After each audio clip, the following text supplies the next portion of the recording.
Nelson Tresslers, I appreciate you for dropping by. How's it going, man? It's going well. Thanks for having me, Jay. I appreciate it. Sure, yeah. This is the season 8 opener, and prior to this season, season 6 and 7 were all solo ventures. So if there's actually any more listeners listening to this, you're the first guest I have had on in quite some time. So you know. It kind of feels like I'm losing my virginity again, like Yeah, to a lady of the night. So I appreciate you being that for me. I'm here. I'm here for you. Thanks. Would you agree that a mere 99% of all people were a sperm at one point? I would think 100% were, weren't they? Yeah. Well, you haven't met my friend Brian. Okay, That maybe dude must have been 99 made. is a good bet.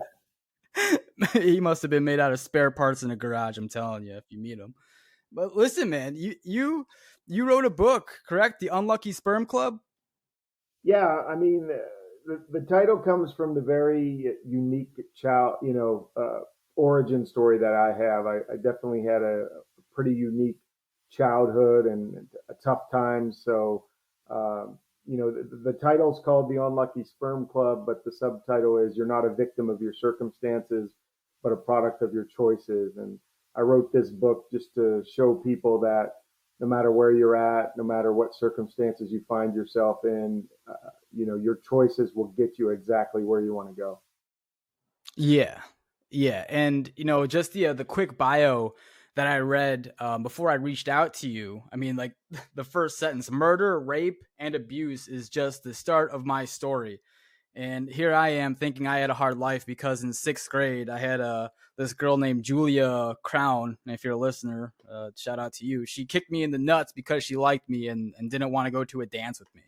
So I thought my life was hard. And then I read that. I'm like, oh my God, we need to reach out to Nelson and see kind of like where your mindset is, man. Like how, like you're pretty successful now, it looks like. And I just want to see, like, I want to get behind those eyes and know like what you went through. So can you take us from like the first point, I suppose, of your remembrance of what all happened? Because murder, rape, Sure. abuse. I don't know in what order all this happened. Well, yeah, I'll kind of do a brief summary. So my mom, she's one of 15 children. She became pregnant with me when she was 15 years old. And while she was pregnant with me, her father, who was a local trash collector in a small town in central Pennsylvania, he drove into the town square. He spotted two police officers standing on the street corner. He stuck a gun out the window and opened fire on those police officers, Jeez. killing one and critically wounding another. And eventually he was captured and brought to stand trial where he was facing the death penalty. And during his trial, my mom, pregnant with me now, gets up and testifies to the jury that the reason that her father had shot and killed that police officer was that that police officer had raped her. And she was now pregnant with his baby, who was me. To clarify, that's her dad, which is your grandfather. Correct. Correct. Um, so I mean, I don't know if anybody's lived in a small town, but everybody knows everything about you in a small town. About half of it's true. So after that trial was the biggest thing that ever happened in our county. So everybody knew my family now because of what my grandfather had done, and everybody knew who I was because of my mom's testimony. And so eventually the first trial ended in a hung jury because of my mom's testimony. The state took the death penalty off the table and tried my grandfather again. This time he was sentenced to life in prison without the possibility of parole, where he eventually ended up spending the rest of his life, more than 40 years, behind bars. And then, yeah, leaving behind his family. Had, like I said, he had 15 children, including my mom and now me, to deal with the consequences in this town. So life wasn't easy by any stretch of the imagination. But if you can believe it or not, my mom turns 21 and she goes to bars to meet a man, and Eventually, she ends up finding one that would become my stepfather. And almost as quick as he unpacked his belongings in our house, he kind of unpacked all of his bad habits. And we quickly found out that he was an alcoholic, very physically and emotionally abusive to me and my mom on a daily basis. Um, Jesus. so that was hard. And then my mom and stepfather had 4 children in quick succession, 4 kids in 4 years. Whoa. Yeah. And because of the lifestyle that they were living, a lot of the basic needs of my siblings fell on me as the oldest. And I was diaper changing, bottle feeding, even waking up at 2 in the morning to take care of babies. And because of this, my mom would rather me stay home from school and help her than go to school. And I didn't like school anyhow. I wasn't any good at it. And eventually, uh, flash forward to the fourth grade, and the last day of fourth grade, and you go to school and you're going to get your report card. You'll find out who you have for fifth grade, and find out if any of your buddies are going to be in your class with you. And I remember going in there and looking down at my report card, and I had straight F's. Oh Uh, man. and the fact that I wasn't moving on to fourth grade, and uh, so I shouldn't have been surprised. I probably missed 60 days of school that year. So You were basically working a full-time job in the fourth grade. How old is that? I was probably 8, 9. That- That's crazy because we were just talking off air that I have a 6-year-old and you were performing like the duties of basically a mother. Not too much older than my son who's 6, and I could not imagine that. I Well, couldn't even imagine that. well, and in doing all that, but then you're doing it in total chaos because almost nightly my stepfather was coming home drunk and either beating me or beating my mom or both of us, and uh, just causing havoc. And the following year, I got placed into special ed. I couldn't read, I couldn't write, couldn't spell, still can't spell. And then come to find out, I have dyslexia. So I got placed into special ed, started to go to the fifth grade or excuse me, fourth grade, and life continued that way until one day my stepfather was walking home drunk from a bar, and somebody else was driving home drunk from that bar, and they ended up hitting and killing him. And Man. you know, it, as hard as my mom's life was with my stepdad, losing him pretty much broke her. I mean, here she is. She's still in her 20s. She has 5 children, young children, and has never worked outside of the home. She dropped out of school in the 8th grade because she got pregnant with me. So, she was just totally lost. And then, a few days after the funeral, I remember my mom coming home and she just started to clean our house, which wasn't necessarily the case all the time. And she cooks this incredible dinner, and which wasn't the case because we were like literally no food in the refrigerator, poor. Whether or not the lights turned on or off because we didn't pay the bill. And I remember winters in the kitchen where we had to nail a blanket over the doorway and open up the stove for heat because we didn't have any oil. So we were very poor. So this dinner kind of was was like a Christmas dinner for us. And then we finished up. She cleaned up, and then she took each one of us kids and took us up to our beds, tucked us in, gave us a kiss, and told us how much she loved us. And that was very rare. And I just remember thinking to myself, like, you know what, this is the way life's going to be now because my stepfather wouldn't allow my mom to be this type of mom. So now this is, and I remember laying in bed just thinking, I do not want to go to sleep. I don't want this day to end. And Mm. eventually I did fall asleep. And then all of a sudden I was woke up again by screams. And I'm like, oh, and the first thing that went through my head was that I had dreamt that my stepfather had died and he was back and down there hurting my mom because I'd been woken up countless times with those two fighting. And so I got out of bed, walked down the stairs and kind of peeked around the corner, and I see my mom laying on the floor, you know, not moving, and then I see the our neighbor.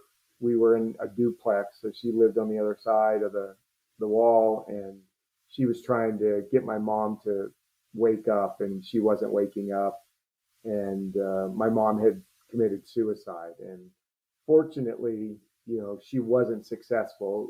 The ambulance were able to revive her, but Wow. um, she, you know, they took her away, took her to the hospital, and eventually she got out after a week or so. But it was at that time that she decided, you know what, she just couldn't care for all five of us children on her own, and that's when my family got split up. And then I went to go live with my grandmother, who, you know, is the wife of the man who shot and killed the police officer. She had, like I said, she had 15 kids. A lot of them were adults by now and had moved out, but she was raising, you know, five or six other grandchildren, just a saint of a woman. And, you know, in a three-bedroom house.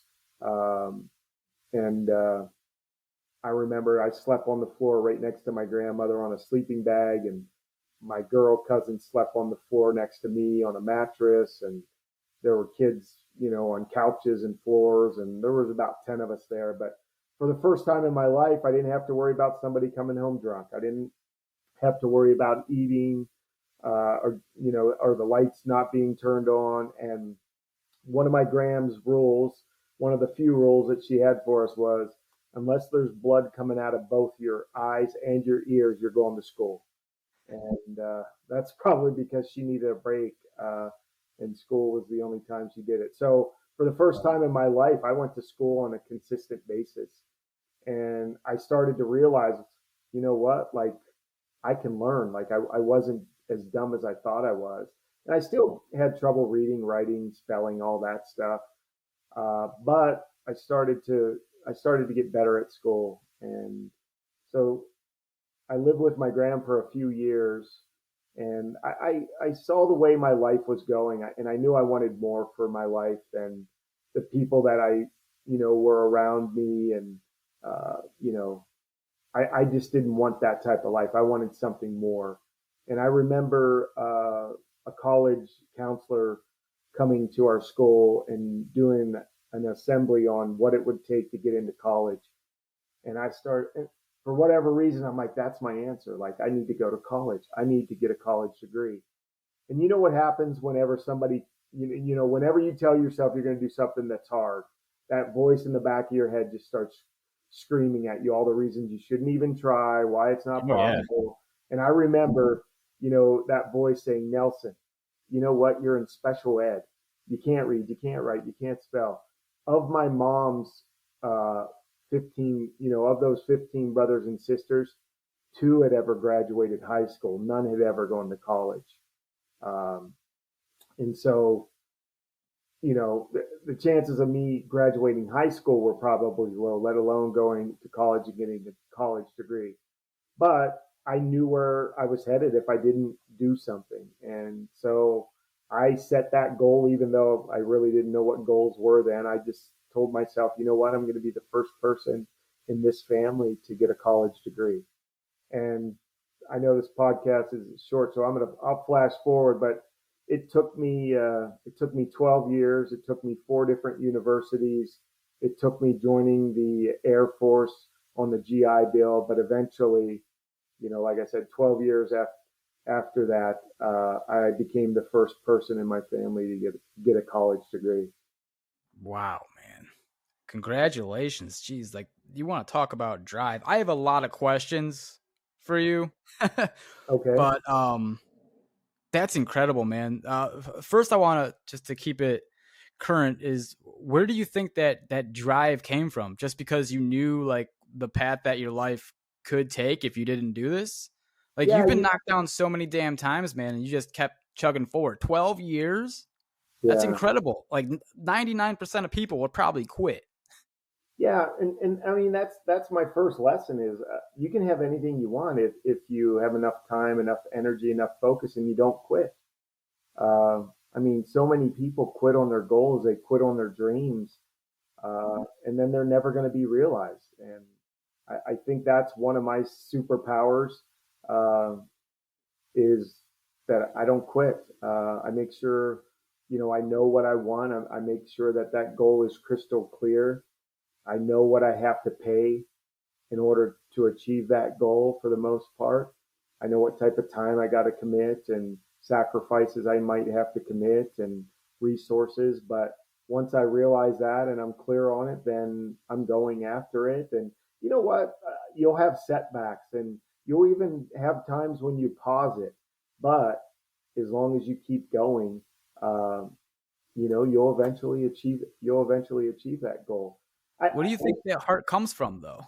You know what? I was part of the Big Brother Big Sister program growing up, and I got to see a different life.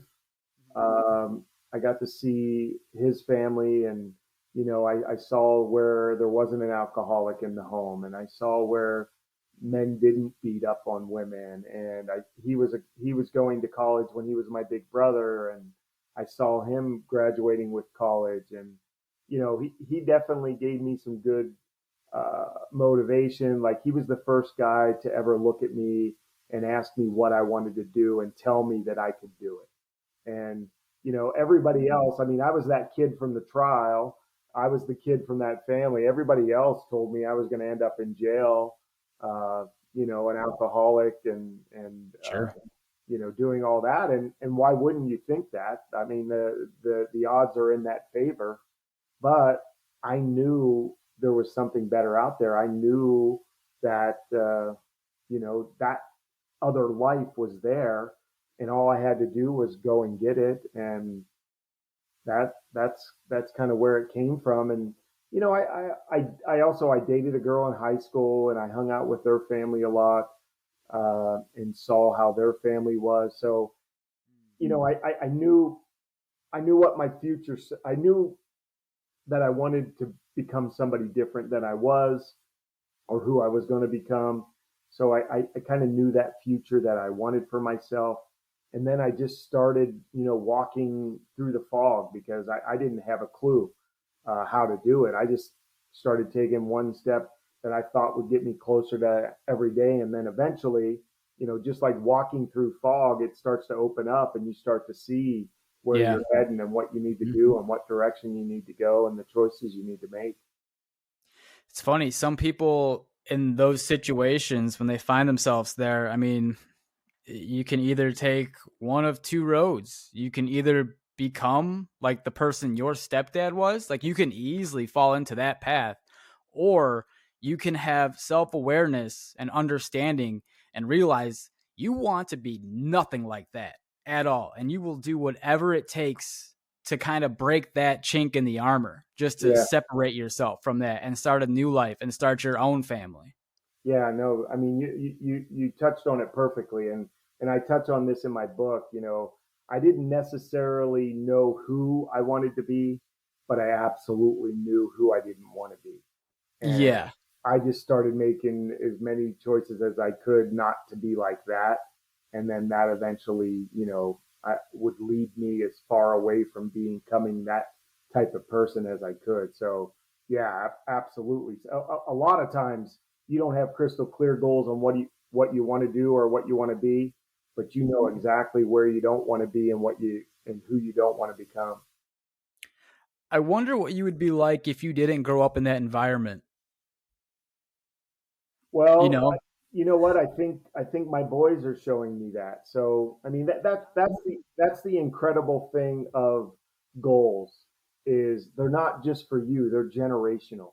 And because of that one goal, of becoming that first person to graduate from college, because of just that one goal, I'm living this drastically different life. And now I have three sons, they're living drastically different lives than I am, uh, because of that. And they're living great lives. They're all on their way to becoming great men. My oldest son is he's married and about to have his first child. Uh, so we're excited about that, and he's living a great life. And I have my middle son is playing Division I college baseball, and he's off and running. And then my youngest son, he's a straight A student, playing baseball and having a great time in high school, and just they're living great lives. They're great kids. They have great values and standards. Yeah.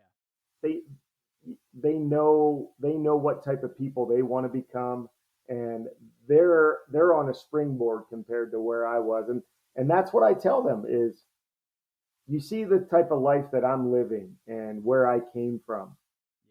This is all for you guys to give you a head start so that you guys can go twice as far as I've gone on every single area of your life. Yeah. Wow.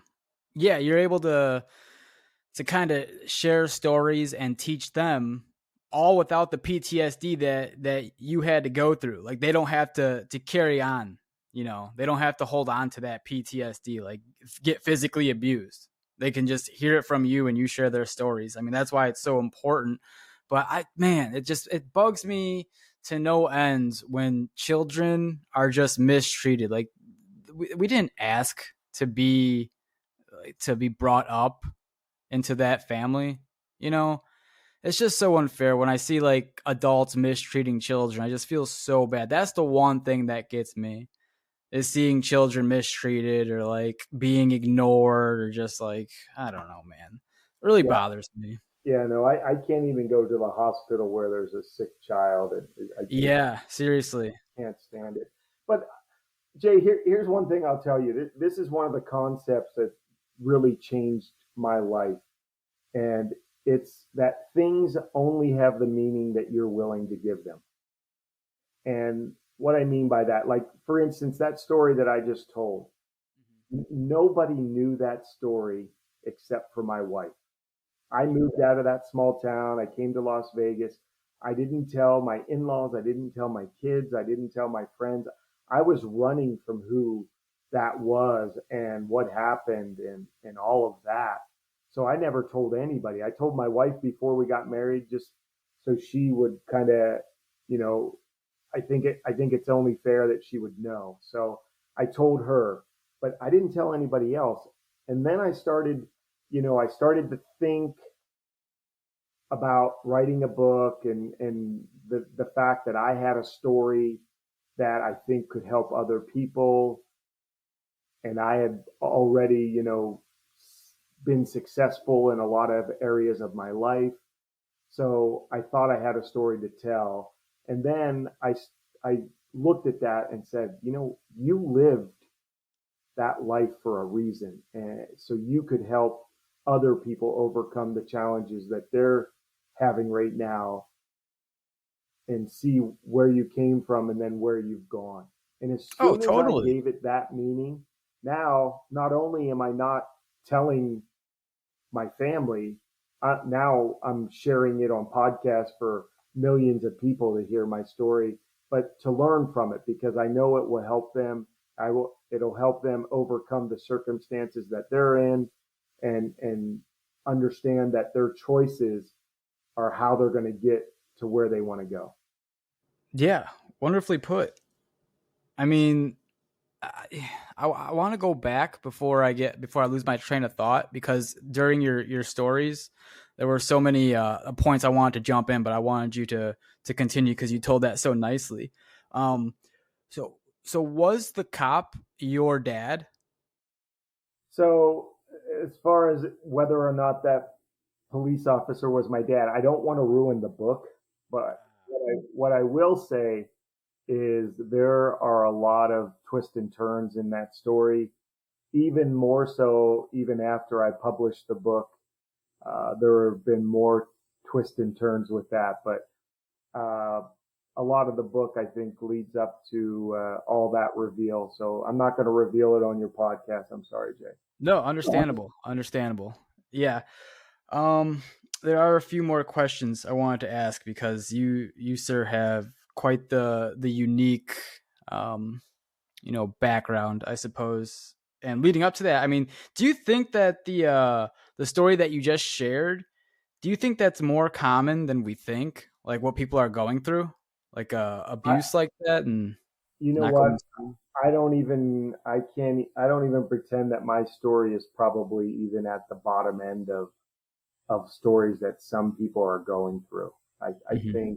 I think there are people that are in horrible circumstances, 10 times worse than mine, dealing with all kinds of stuff. And, yeah, but that's the thing with my book is I don't, I don't, I don't care if your circumstances are 100 times worse or 100 times better. Where you end up, what type of life you live is based on the choices that you make. Because we may not be able to pick our circumstances. We may not be able to pick what happens to us, but we absolutely can pick the way that we move on from those circumstances that we find ourselves in. I agree. I agree. But not to say that like depression and like sometimes these psychological components, that people are dealing with, I mean, they can really rock you. Like some people just can't even get out of bed because it hurts so much. So what type of psychological things were you going for? I'm sure you weren't just like crisp and clear. I'm sure you went through some things like trying to rebuild yourself. Oh, yeah. I mean, to say that my transformation from who I was when I was a child to who I am now is night and day. I think it's like anything. It's one step at a time. It's trying to make progress to where you want to end up and who you want to become. Every goal starts with who we are. So in order to achieve a goal, you need to become that person that can achieve that goal. And becoming a different person isn't drastic overnight. It's step by step by step. And making a decision may not change your life, but it absolutely can change the direction of your life. So everything starts with one choice, one decision. It's not going to change your life overnight, but it'll change the direction of your life. And then all you have to do is continue along that path, making those type of choices. One of the things in my book I talk about is the alter ego. I have an alter ego, and that's the person that it's the best version of myself. It's the version of the person that I want to become. He's the best dad, the best husband, the best businessman and negotiator. And, he's the best member of our church. All those things my alter ego is. Now I'm a long ways away from that. But what I will say is I'm closer to it than I was 10 years ago. And I'm closer to becoming that my alter ego than I was 5 years ago. I just continue to keep striving to become more and more like them. And the way that you do that is if you have a situation in your life where it requires a decision, and this can be anything from as big as what job to take or whether or not you're going to go to the freezer and pull out the ice cream. The question that I always ask myself is, what would Fred do? Fred's the name of my alter ego. And if Fred wouldn't go and get that ice cream because he wants to be in shape and he wants to have six pack abs and be able to run a marathon, well, then I'm not going to do it. So that's an easy way for me to become more and more like my alter ego. Real quick, why Fred? Is Fred significant for something? No, it's not. Okay. It was just a name, and frankly, my alter ego's name changes depending on how excited I want to get and how much fun I want to have. So Oh yeah. I'll change the name up. And you know what? Some people have different alter egos for different things. Some people have an alter ego that plays sports and it's a different name, and somebody has an alter ego that's in business and they'll have several different alter egos. I kind of mush them all into one because I want to become a well-rounded person in all areas of my life. But I do change their name. I guess Fred has a few nicknames out there that I use depending on what situation I'm in. Yeah, you said something about sports real quick, and I remember someone told me this, and it resonated so well with me. Is that like the things you can do when you put on a uniform, like in this case, let's say a baseball uniform, like you're actually turning into your own superhero, your alter ego, because the things you can do once you put on that hockey jersey or that baseball uniform, like you might make a dive or a crazy play, right? Showcasing some real agility that you would never make if you were wearing a polo and cargo pants. Yeah. You Well, know, it just does something to you. and part of the alter ego is you have to have a talisman, and that could be a hat, that could be a bracelet, it could be a watch, it could be a coin that you have in your pocket. It could be just about anything. But whenever you use that talisman, that's when you become that alter ego. So there's a lot of different strategies out there for it.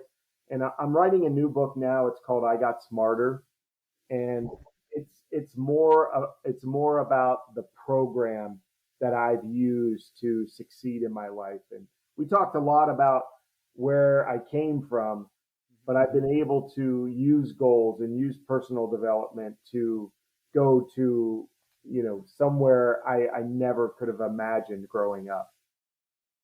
Yeah, it's almost like you're reading off the notes I'm writing here. I wanted to ask you, like, what tools helped you, like mentors, books, websites, like, are you able to go over some of those things?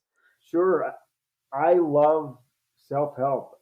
As soon as I got out of college, the best thing that I could tell anybody to do right now is never listen to music again in your car.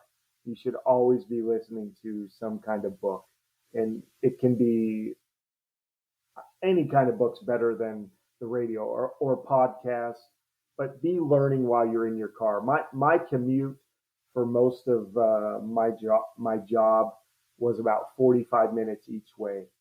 And I got to the point where I could listen to it on 2 or 2.5x time, two or Oh, geez, yeah. fast.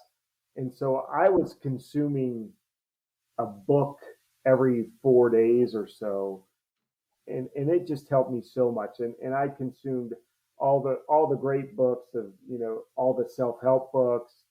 I even read some of the classic novels, anything that I thought would help me again become the person that I wanted to become. But that's the first thing.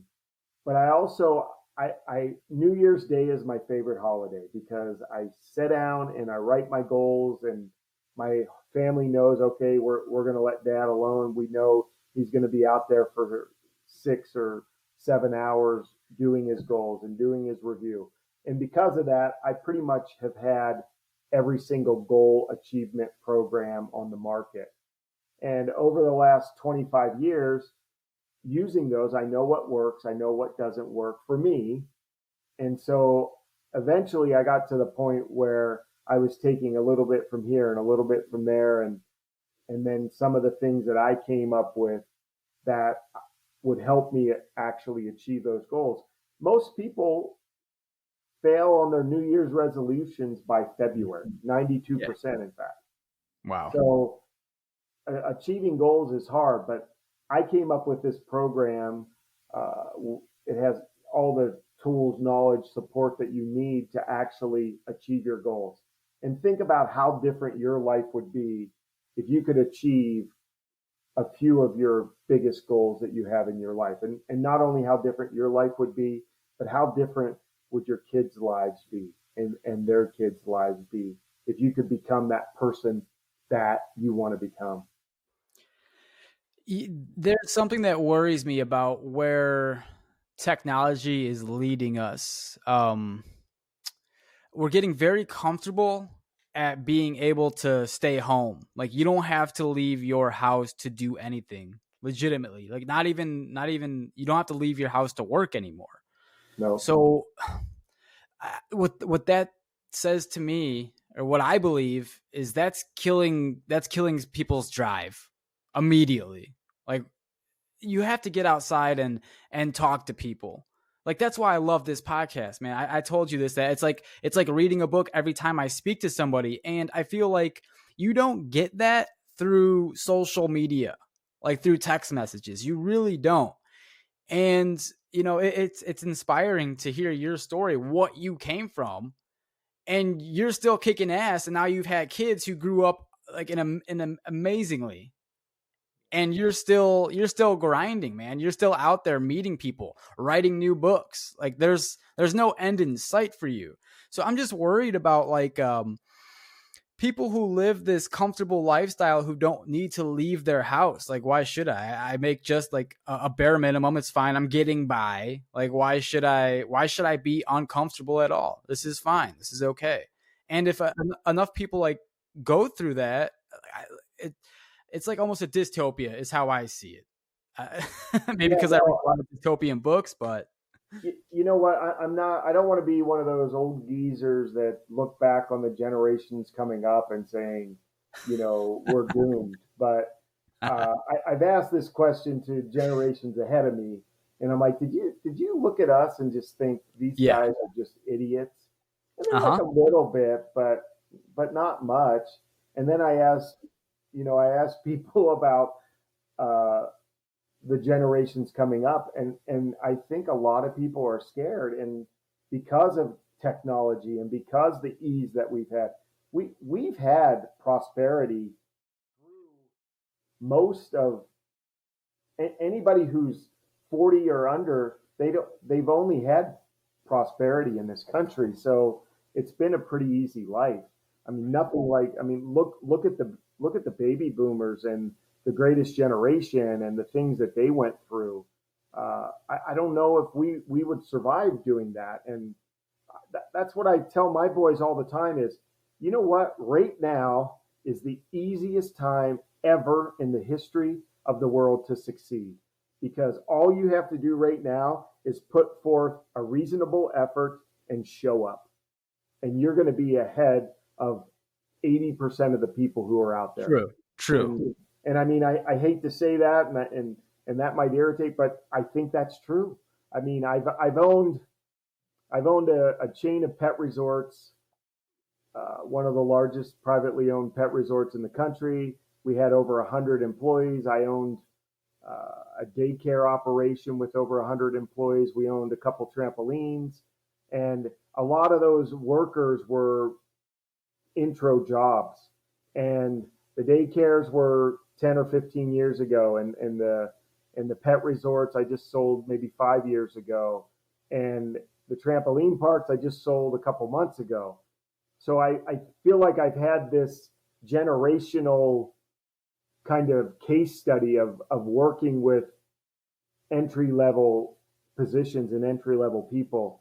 And I will tell you, one of the reasons that I sold the trampoline parks was I could not get good workers. I couldn't get people who were dedicated and took their job seriously. And they'd call you and say, "Hey, I'm going to the lake this weekend, and I know it's a 3-day weekend, and we're busy, and you need everybody, but can I get off?" And I'm like, "Well, no, you can't.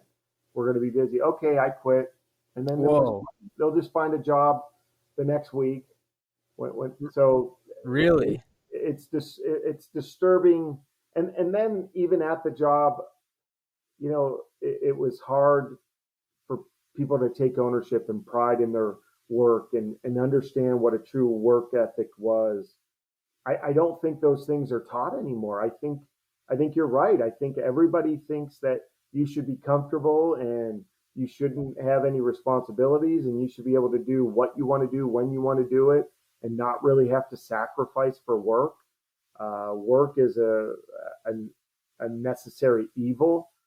I think most people coming up through the ranks now look at it and they'd rather be doing other things, which I love doing other things too. And frankly, right now I'm to the point where I can do what I want to do when I want to do it, but I still want to contribute to the world. I feel like my best stuff is still in the tank, and I want to get it out there before I go. And I love a vacation as much as the next guy, and I love to go skiing and hiking and all that, but I also love helping people and changing lives and feeling like I'm doing what I was put on this earth to do. And I'm sorry, I just don't feel like anybody was just put on this earth just to get by.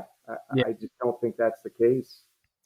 Yeah, I was really wondering when you were going through your story. I'm like, man, what's the adjustment like when you're seeing like spoiled kids and like people who are just complaining over nothing really, and you barely had like a bed to sleep in. You didn't have food. So when you see like I don't know, these trivial things that people are complaining about, you might be having a fit, I'd imagine. Just like what they have no idea. They have You know, no clue. you know what? I've gotten to the point where I look at my childhood as a huge advantage. So I Good for think you. that Yeah. I think that's kind of gone away where Mhm. I feel more sorry for somebody who can complain about a trivial thing when it doesn't really matter, and that's the mindset that they have. I wouldn't trade places with them. Like, I love my mindset. I love what I went through. I wouldn't wish it on anybody, but I survived it, and who knows where I would have ended up if I had a cushy childhood. I mean, Exactly. That's what that's I was my wondering. yeah, that's my biggest thing with my kids is, you know, I think me and my wife have gone the total opposite, and our kids don't know what it's like to do without. They pretty much eat what they want to eat. They go where they want to go. They buy what they want to buy, and you're really taking away a lot of that drive and a lot of that desire to do things themselves. Now, through sports, I think they've learned how to work hard and Bingo. yeah, There's definitely still ways to capture that. yeah. And Yeah. I think we've done a good job of just explaining how blessed we are. And I think they've seen some friends who aren't as blessed as us, and then they realize how good they have it. Uh, and my one son, he the 21-year old, he went and served a mission in Guatemala for 2 years. For 2 years. Whoa. For 2 years, and so he understands what it's like not to have hot water Yeah. and not to have food, and for the housing to be tough, and to see how people are living. Guatemala is one of the poorest countries in the world, so I think that really helped him a lot understand how blessed he is. But that being said, he still comes home and wants a brand new truck and new clothes, and but but I think he understands what it's like out there, and how hard you have to work to live that type of lifestyle. So he's definitely understands it a lot better now. Yeah, and probably from your kid's point of view, you are an extreme example. Your past was a very extreme example, I'd imagine. Like a very small percentage of people live like that, you know. Yeah, I would agree. But like I said, everybody has their struggles, right? Some of them might be like mine. Others might be seem trivial to us, but they're struggles to them. We all have to overcome them, and Correct. Yeah. a lot of that is just getting that right mindset and not being a victim. I think that's one thing.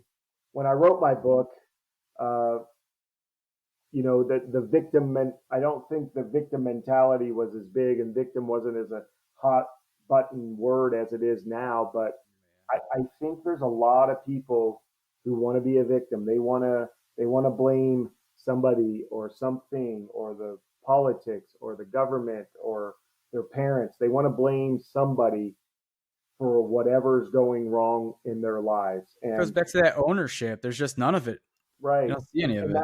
that's exactly what they need, Jay. They need to take no one once you realize that you are 100% responsible for your own success, Yeah. that's when your life will change. When you realize it's nobody's fault, it's not nobody's fault. That it's not the economy's fault. It's not the country's fault. It's not the president's fault. Once you realize I am 100% responsible for my success, then you take complete ownership of it and you can actually do something about it. Because the problem is, if you're screwed up because of what your parents did, then all you're waiting for is for your parents to change, or your parents to do something different, or do something for you, or apologize, or whatever. And now you can't move on until somebody else does something. But when you take that complete responsibility for it, now it's all in your hands, and now you can go as far and as fast as you want to go. Yeah. Well, how do you take that ownership? What you need to have is you have to have these moments in your life where you dig within, the introspect, right? And what's happening right now is that everyone is so distracted. I mean, we have a freaking computer attached to our hip 24/7. So people aren't getting like the necessary moments to their life that they need. They surround themselves by people, they surround themselves by, technology, video games, movies, you name it. Like the world has become full of entertainment. So when do people find time to actually sit on their bed and go over the things that might be messing up their life? Why is your life this way? I think if people would just take 10 minutes out of their day, do a meditation, do a stretch, but really think to yourself, like, how can you better yourself? Yeah. What things have gone wrong in my life that I would like to change? Like, you have to have that conversation. I don't think a lot of people can look themselves in the mirror today. And I mean, it doesn't take a lot. It just takes 10 minutes a day, if that, to seriously have this conversation with yourself. I go over it and over it on my podcast, on these solo episodes that I do. I mean, that's the one thing that changed my life, is just having these hard conversations. Why Yeah. isn't my life where I want it to be? Only Well, you know the answer. Friends are yeah, going to tell you lies, maybe. You know yeah, the answer. absolutely. And one of the parts of my program, I got smarter. Uh, we do a morning and an evening ritual. Well, first of all, we do a self-assessment, which goes through all that stuff that you were talking about. And one of the first things we do is gratitude. We learn to have that attitude of gratitude, and we're thankful for everything that comes into our lives, because it's either going to help us, or we're going to learn from it. It's going to be a Yes. lesson. So if you address everything that it's not happening to you, it's happening for you, and you just figure out. Sometimes you have to get creative, but you figure out how this situation, the circumstances, this person, whatever, they came into your life, they're going to help you in some way. So that attitude of gratitude is key. But we go through all that. We also go through figuring out what you want to do with your life and what your goals are. And then once you have those goals and you go through that self assessment, which is pretty involved, then every day you go through what we call a morning ritual. And in that morning ritual, you're practicing gratitude. You're reviewing your goals. You're reviewing the goal setting process, and why you've set your goals, and your why for each one of your goals, and how your group is going to help you through the goals. And then you're coming up with, what can I do today to get closer to that goal? And so every single day is, you're living life very focused, and you know exactly what you want, you know when you want it by, and you know what you have to do to get there. So imagine if you sat down every morning and reviewed your goals and came up with the to-do list to get you closer to those goals, and then you actually did that every single day. And there's a lot of things in the program that will ensure that you actually stick with your goals and stick with them each day. We have accountability built into it. And so then you do that, you have a great day. And then at the end of the day, we have an evening ritual where we do some reflection and make sure that we did everything that we did, and that Yeah. we're able to see where our goals are headed. And you know what? We're human, so we might fall off the wagon for a day or so, but the program gets you back up. And if you fell off a day or a week or whatever, you were sick, there's always the opportunity to readjust in this. So instead of losing your goals in February your New Year's resolutions by February and not starting again till next January. This program, if you do fall off the wagon, it gets you back up as soon as possible. And instead of losing, essentially a year, you might lose a week or two, and then you're back at it, understanding that you got to get these goals done. And this is really what you want with your life. Beautiful, man. Nelson, I appreciate you being here, man. Let's wrap this up. Can you go ahead and shout out the books that you've authored, and maybe some social media if you're on it, any kind of websites of yours? Just go ahead and shield that out now if you would. Yeah, the book that I wrote is called The Unlucky Sperm Club. You are not a victim of your circumstances, but a product of your choices. You can grab that on Amazon. It's also on Audible. I also participated in another book called Action Takers, Who's Stepping Up and Speaking Out. And you can pick that one up as well on Amazon. And as I said, I'm working on my program within a book called I Got Smarter. And I'm hoping to have that out by the end of the year, getting ready for New Year's. The best way to reach out to me is my website, nelsontressler.com, or you can find me on all the social networks, although I'm not a big social guy, so I need to get better at the social networking.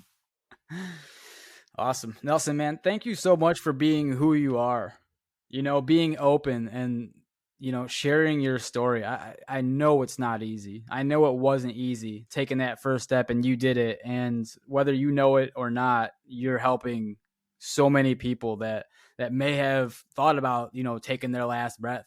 You know what I mean? Hearing your story and understanding that there's hope out there, that people can change their life. It's not a death sentence if you're in a rut right now, that things can be done. So thank you very much for being you. Thank you for coming onto my show and sharing your story and the resources and the tools that people can use to better their lives. Thank you so much, Nelson. Yeah, Jay, I appreciate it. Thanks for having me on. Have a good one. You too. Later, everyone. Take care. Bye-bye.